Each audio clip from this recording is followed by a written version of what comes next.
What is Vijay trying to do in this scene every time he tells people about his dates?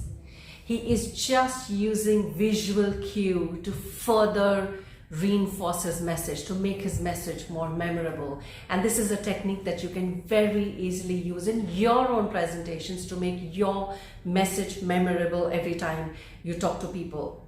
The first time you can use something like this is in your introduction, when you say, I'm going to cover 3 points in today's presentation. The first one is going to be the updates from the previous quarter. The second one is going to be the plans that we have for the next quarter. And the third is going to be the questions that I take from the audience to understand or answer any doubts that you might have. The second time that you can use visual cues is when you actually hit those points during your presentation and you say, all right, to begin with, first one, I'm going to talk about the updates from the last quarter, and you go ahead and talk about those updates. And then you say, second, I'm going to talk about the projections for the future, the upcoming quarter. So what happens?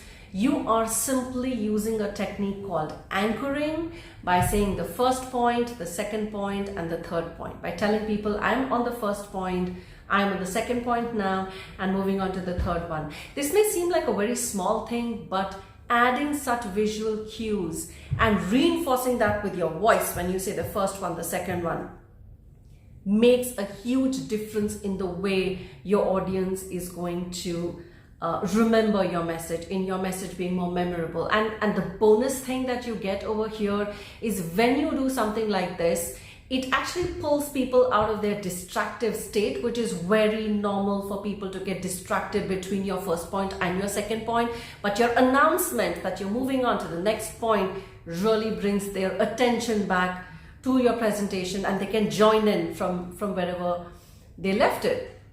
So if you like this tip, tell me in the comments. If you want to learn more about being effective in your presentations, tell me what is it that you'd like me to cover.